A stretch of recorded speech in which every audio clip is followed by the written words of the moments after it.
तो गाइस कहानी में अब तक आपने देखा स्पाइडरमैन और डेडपुल टीम अप करते हैं ताकि वो कैमिलियन को रोक सके जो कि डेडपुल की नकल कर रहा था और शील्ड की खाली पड़ी फैसिलिटीज के अंदर से हथियारों को चुराकर बेच रहा था। और वैसे स्पाइडरमैन डेडपुल को जेल के अंदर डालना चाहता है। वैसे डेडपुल स्पाइडी के साथ इसलिए टीम अप कर रहा था ताकि वो भी उन हथियारों को चुरा सके। हालांकि वो कैमिलियन तक पहुंच जाते हैं लेकिन कैमिलियन भागने में कामयाब हो जाता है और डेडपुल स्पाइडरमैन को चकमा देकर खुद शील्ड के सारे हथियार चुरा लेता है। अब स्पाइडरमैन उस शील्ड की फैसिलिटी के अंदर हस्क के साथ बंद है। रोलिंग हिल्स प्रेजेंट का टाइम जहाँ पे डेडपुल क्ले क्वार्टरमैन के साथ आया हुआ है। वो किसी जगह को ढूंढ रहे हैं। क्ले बोलता है कि अब हमें बातें करनी बंद कर देनी चाहिए, यहाँ आसपास टेलीपैथिक क्रिएचर्स भी हो सकते हैं। और गाइस ये दोनों अपना वेश बदलकर यहाँ पे घूम रहे हैं। वैसे डेडपुल क्ले को चिल करने के लिए बोलता है लेकिन पीछे ही पीछे सब लोग इनके पीछे लग जाते हैं। अब हम कुछ टाइम पहले चलते हैं डेडपुल के हेली कैरियर के अंदर। ब्रूस डेबोरा को बचाने आने के लिए थैंक्स बोलती है। डेबोरा बोलती है भला मैं तुम्हें कैसे मरने देती, तुम्हारे बिना मैं डेडपुल और उसके लोगों को कैसे खा पाऊंगी। ब्रूस पूछती है तो क्या हमें अभी प्लान बना लेना चाहिए, लेकिन अभी के लिए डेबोरा सीरीज देखने के लिए बोलती है। डेडपुल एम्फीबियन से ब्रूस और डेबोरा के बारे में बात कर रहा है। वो पूछता है कि क्या ये दोनों ठीक हो चुके हैं। एम्फीबियन बोलता है कि तुम चिंता मत करो, ये लोग इवॉल्व हो रहे हैं, हो सकता है कि कल को ये लोग चलने लग जाएं। अभी तो तुमने इनको सिर्फ उड़ते हुए देखा है। डेडपुल बोलता है अगर ऐसा हो तो मैं इनमें से एक का नाम बदल दूंगा। एम्फीबियन बोलता है कि इन दोनों को फिर से काम पे ले जाने से पहले मैं इनका टेस्ट करना चाहूंगा। जिस पे डेडपुल कहता है कि अगर मैं इनका यूज ही नहीं कर पाऊंगा तो क्या फायदा, अरे कोई अच्छी खबर सुनाओ यार। स्क्रूबॉल बोलती है कि हम टेबुलर रास्ता से चुराए गए अब तक सारे हथियार बेच चुके हैं, लेकिन हेलकाओ ने एक चीज अपने पास रख ली है। डेडपुल बोलता है उसके पैसे हेलकाओ की सैलरी के अंदर से काटे जाएंगे।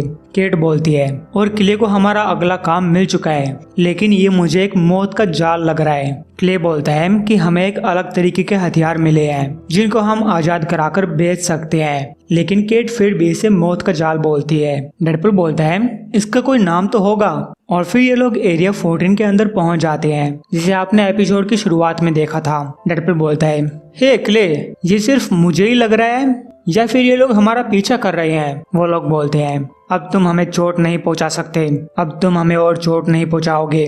डेडपुल कहता है ये कुछ डरावने लग रहे हैं। जिसपे क्ले बोलता है ये मौत का जाल है, केट सही कह रही थी। डेडपुल कहता है लगता है तुम केट को पसंद करने लगे हो, तो क्या तुम बता सकते हो कि हमारे ऊपर क्या चीज अटैक करने वाली है। जिसपे क्ले बोलता है कि जो कोई भी चीज है एरिया 14 में इनके बारे में कुछ नहीं है, शायद हम इनसे मोल भाव कर सकते हैं। तभी अंदर से दो लोग गेट खोलते हैं क्योंकि डेडपुल एक घर के सामने खड़ा घंटी बजा रहा था। पास्ट में डेडपुल हमें एरिया 13 के बारे में बताता है जो कि बेसिकली एक शील्ड की फैसिलिटी है जिसे होलिंग कमांडोज चलाते थे, लेकिन अब एरिया 13 एग्जिस्ट नहीं करती। क्ले बोलता है क्योंकि गवर्नमेंट के कॉन्ट्रैक्टर्स ने एरिया 13 को डिस्ट्रॉय कर दिया, उनको ऐसे ही ऑर्डर्स मिले थे। हालांकि एरिया 14 के बारे में ऐसे कोई ऑर्डर्स नहीं थे। यहाँ पे कुछ इंटरडायमेंशनल क्रिएचर्स हैं और हथियार हैं जिसे शील्ड दशकों से छुपाता रहा, लेकिन केट बोलती है कि ये मौत का जाल है। स्क्रूबॉल बोलती है कि जो कोई भी एरिया 14 के अंदर गया है कभी बाहर नहीं आया। डेडपुल बोलता है मैं मानता हूँ कि ये एक मौत का जाल हो सकता है, तो बताओ अंदर जाने का क्या प्लान है। प्रेजेंट में ये लोग जिस घर के बाहर खड़े थे उसके अंदर वाले लोग अजीब तरीके से बिहेव करने लगते हैं और डेडपुल अंदर आकर गेट बंद कर देता है। उन लोगों की आवाजों से डेडपुल को पता चलता है कि ये तो रोबोट्स हैं, लेकिन क्ले बोलता है कि ये लाइफ मॉडल डिकोय है, ठीक मेरी तरह, लेकिन बहुत महीनों से इनकी सर्विस नहीं हुई है। डेडपुल पूछता है कि तुम कितने टाइम में अपनी सर्विस करते हो। क्ले बोलता है कि अभी वो इतना जरूरी नहीं है। डेडपुल कहता है तो हमारा सामना रोबोट्स के साथ हो रहा है, मैं रोबोट्स को हैंडल कर सकता हूँ यार। क्ले बोलता है कि बाहर वाली चीजें रोबोट्स नहीं है, अभी अभी इन्होंने अपना असली रूप दिखाया है। डेडपुल देखता है कि उनके अंदर से बहुत सारे टेंटिकल्स बाहर निकल रहे हैं। क्ले कहता है कि मैं इनको थोड़ी देर तक रोके रखता हूँ और साथ साथ नीचे के दरवाजे खोलने की भी कोशिश करता हूँ, और आप तो जानते ही कि आपको क्या करना है। पास्ट में क्ले डेडपुल से कह रहा है कि एक बार हम घर के अंदर पहुंच जाएंगे तो उस घर के अंदर एक सीक्रेट एलिवेटर है। हालांकि उस एलिवेटर के अंदर बहुत सारी सिक्योरिटीज हैं जैसे कि लेजर, माइंस और थोड़े से पैरासाइट्स, और उसके बाद तो चीजें और भी मुश्किल होने वाली है। डेडपुल कहता है तो मैं सारी बंदूकें अपने साथ लेकर जाऊंगा। अब बताओ कि हमारा पीछा कौन कर रहा है। केट बोलती है कि हस्क हमारा पीछा कर सकती है, लेकिन वो आसपास कहीं दिखाई नहीं दे रही। स्क्रूबॉल बोलती है और मैं ऊपर से नजर रखूंगी, लेकिन अभी के लिए आसपास कुछ नहीं है। जिस पे डेडपुल स्पाइडरमैन के बारे में पूछता है। स्क्रूबॉल बोलती है शायद वो गधा अब भी टैबुला रासा के अंदर बंद है, तो एक बार तुम एलिवेटर के नीचे पहुंच जाओगे तो तुम आजाद हो। तो गाइस प्रेजेंट में डेडपुल एलिवेटर के नीचे पहुंचकर सामने मौजूद रोबोट्स को मार देता है। तभी एलिवेटर के अंदर से स्पाइडी बाहर निकलता है और बोलता है कि तुम जेल जाओगे। डेडपुल पूछता है कि तुम यहाँ पे कैसे आए। स्पाइडी बोलता है यकीन नहीं हो रहा कि तुम हमें छोड़कर चले आए। डेडपुल कहता है कि मैं तो ऐसा ही करता हूँ। स्पाइडी उसे पंच करता है और बोलता है वहाँ मौजूद हर एक हथियार चुराने के बाद हमें वहाँ पर छोड़कर चले आए। डेडपुल बोलता है वैसे मैंने हर एक चीज नहीं चुराई, कैमिलियन के हाथ कुछ पेपर्स लग गए थे। भला पेपर कौन चुराता है? शायद वो रिसाइकिल करना चाहता है, लेकिन मुझे लगता है कि उसके हाथ ज्यादा कुछ नहीं लगा होगा। स्पाइडी बोलता है कि उस पेपर की वजह से उसे किसी सीक्रेट हथियार के बारे में पता चल गया होगा और जो अब उसके पास होगा, और ये तुम्हारी गलती है। डेडपुल बोलता है मुझे दोष मत दो और मुझे ये बताओ कि तुमने मुझे कैसे ढूंढा। स्पाइडी बोलता है क्योंकि तुम आसमान में एक हेली कैरियर लेकर घूमते हो। डेडपुल बोलता है और तुम ऊपर वाले लोगों से बचकर कैसे अंदर आ गए। स्पाइडी बोलता है मैंने उनको अपना नाम बता दिया। ये वो क्रिएचर्स हैं जिनसे शील्ड जबरदस्ती काम करवा रहा था और उनको इंसानों का रूप बनाने के लिए कह रहा था। वो सारे गार्ड्स हैं, वो बस अकेले रहना चाहते हैं। डेडपुल बोलता है तो उनको तुम जैसे लोग पसंद हैं। ये कितनी गंदी बात है। और गंदी बात से याद आया, मेरा दोस्त किले ऊपर था, क्या वो अब भी जिंदा है? स्पाइडी बोलता है ठीक है, अब और जोक नहीं मारे जाएंगे। डेडपुल कहता है लेकिन हम जोक ही तो मारते हैं। स्पाइडी कहता है और अब और पंच नहीं मारे जाएंगे। लेकिन डेडपुल फिर भी स्पाइडी को पंच करता है, जिससे स्पाइडी एक तिजोरी से टकराता है और उसके ऊपर 22 नंबर लिखा होता है। इससे डेडपुल को कुछ याद आने लगता है। पास्ट में क्ले डेडपुल को बता रहा होता है कि वहाँ पे 42 तिजोरियां हैं और उनके अंदर तुम्हें दूसरी डायमेंशन के क्रिएचर्स और हथियार मिलेंगे। डेडपुल कहता है ठीक है, 42 तिजोरियां, 42 इनाम।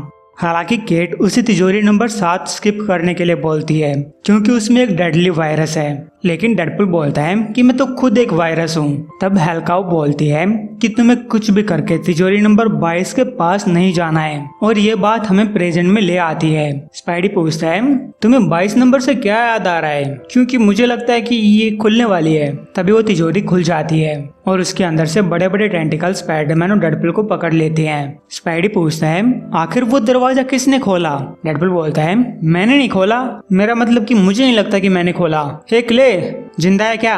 क्ले बोलता है कि मैं तिजोरी के दरवाजे खोलने के ऊपर काम कर रहा हूँ, अभी तक कोई किस्मत हाथ नहीं लगी है। यहाँ पे आसपास पावर कट हो रहे हैं, अभी अभी लाइट चली गई और बाहर वाली चीजें दीवारें खा रही है। डेडपुल बोलता है ठीक है, जिंदा रहे तो फिर बात करेंगे।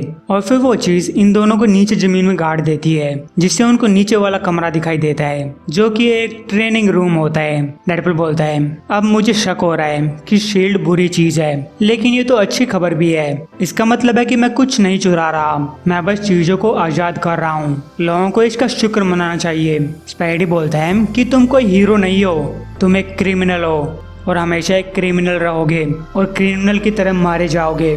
डेडपुल कहता है जानते हो क्या, तुम सही कह रहे हो। वो अपनी तलवार निकाल लेता है और उस क्रिएचर से लड़ते हुए बोलता है मैं एक क्रिमिनल हूँ, एक हत्यारा हूँ, एक मॉन्स्टर हूँ और एक झूठा हूँ। मैं हर किसी से झूठ बोलता हूँ, खासकर खुद से। मैंने सोचा कि मैं अच्छा बन सकता था, मैं एक हीरो बन सकता था, मैं तुम्हारी तरह बन सकता था, लेकिन मैंने गलत सोचा और मुझे कोई फर्क नहीं पड़ता कि लोग मेरे बारे में क्या सोचते हैं, सिवाय तुम्हारे। I am sorry webs. अब तक डेडपुल उस क्रिएचर को मार देता है। स्पाइडी बोलता है तो साबित करके दिखाओ, अपने आप को गिरफ्तार करवा लो। तभी क्ले मैसेज देता है कि मैं दरवाजों तक पहुंच चुका हूँ और बाहर वाली चीजें भी पीछे हट रही हैं। क्या नीचे कुछ हुआ है? स्पाइडी बोलता है कि उसको जवाब दो। तो हम फिर से पास्ट में चलते हैं, जहाँ पे क्ले कह रहा है कि एक बार हम तिजोरियों तक पहुंच जाएंगे तब हम इस इंटरडायमेंशनल पोर्टल का यूज करेंगे जो कि हमें पिछले काम से मिला था, जो कि तुम्हें और आसपास की इंटरडायमेंशनल चीजों को एक चुंबक की तरह पकड़ लेगा और उन सबको वहां से यहाँ हेली कैरियर के अंदर ले आएगा। तो फिर सब लोग इस प्लान के लिए तैयार हो जाते हैं। हालांकि केट अब भी यही कह रही है कि ये एक मौत का जाल है, तो प्रेजेंट में डेडपुल अपनी जेब से वही टेलीपोर्टर निकालता है और स्पाइडी से माफी मांगकर उसका बटन दबा देता है, जिससे डेडपुल के साथ साथ उन तिजोरियों के अंदर आसपास की सारी चीजें वहां से चली जाती हैं। कुछ टाइम बाद हेलिकैरियर के अंदर क्ले डेडपुल से माफी मांगता है क्योंकि उसके पता लगे बिना स्पाइडी नीचे पहुंच गया, लेकिन फिर भी स्पाइडी हार गया। वो लोग सब क्रिएचर्स और मॉन्स्टर्स को यहाँ पे ले आए सिवाय तिजोरी नंबर 22 के क्रिएचर के, और जो क्रिएचर्स ऊपर मौजूद थे। स्क्रूबॉल बोलते हैं कि इनके खरीदार पहले हमसे फोन पे बातें कर रहे हैं, इसलिए जब तक हम बोली का इंतजार करते हैं हमें अगला कहाँ पे चलना चाहिए। लेकिन डेडपुल कुछ नहीं बोलता, वो चुपचाप वहाँ से चला जाता है। इधर स्पाइडी अब भी उस तिजोरी के अंदर मौजूद है। वो लिफ्ट के ऊपर बैठकर डेडपुल के साथ साथ नीचे आ गया था और उसी ने तिजोरी नंबर 22 को खोला था। अब जब तिजोरी नंबर 22 वाला क्रिएचर मर चुका है तो उसके अंदर एक और सीक्रेट दरवाजा होता है। उसे खोलने के लिए एक कोड की जरूरत है, तो स्पाइडी अपने जेब से कागज निकालता है, कोड भरता है और एक सीक्रेट डिवाइस बाहर निकाल आता है। वो मन ही मन डेडपुल का थैंक्स बोलता है और उसके बाद घर के बाहर मौजूद लोगों का थैंक्स बोलता है। वो क्रिएचर्स बोलते हैं कि तुमने अपना प्रॉमिस पूरा किया, बुरी चीजों को यहाँ से दूर ले गए। तो स्पाइडी अपना मास्क उतारता है और उस क्रिएचर को दे देता है। तब हम देखते हैं कि ये तो कैमिलियन था, जबकि असली स्पाइडरमैन कहीं और ही मौजूद है। वो हस्क के साथ एक फैसिलिटी में मौजूद है। स्पाइडी हस्क से कैमिलियन के बारे में पूछता है। हस्क बोलते हैं कि वो एक फाइल चुरा कर ले गया था जिसमें प्रोजेक्ट डोपलगैंगर की डिटेल्स थी और इस प्रोजेक्ट की काफी सारी डिटेल्स डिस्ट्रॉय कर दी गई थी, लेकिन इसका एक हिस्सा यहाँ पे सब बेसमेंट के अंदर था। ये एक मैन्युफैक्चरिंग फैसिलिटी है जहाँ पे रोबोट्स बनाए जाते हैं हजारों की संख्या में, और अब यहाँ से सारे रोबोट्स जा चुके हैं। स्पाइडी बोलता है तो कैमिलियन के पास एक रोबोट आर्मी है, ये तो बुरी बात है, कुछ तो अच्छी खबर होगी।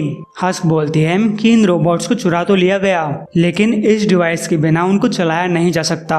और फिर हस्क उस डिवाइस की तस्वीर दिखाती है, लेकिन गाइस ये डिवाइस तो कैमिलियन के पास पहुंच चुका है।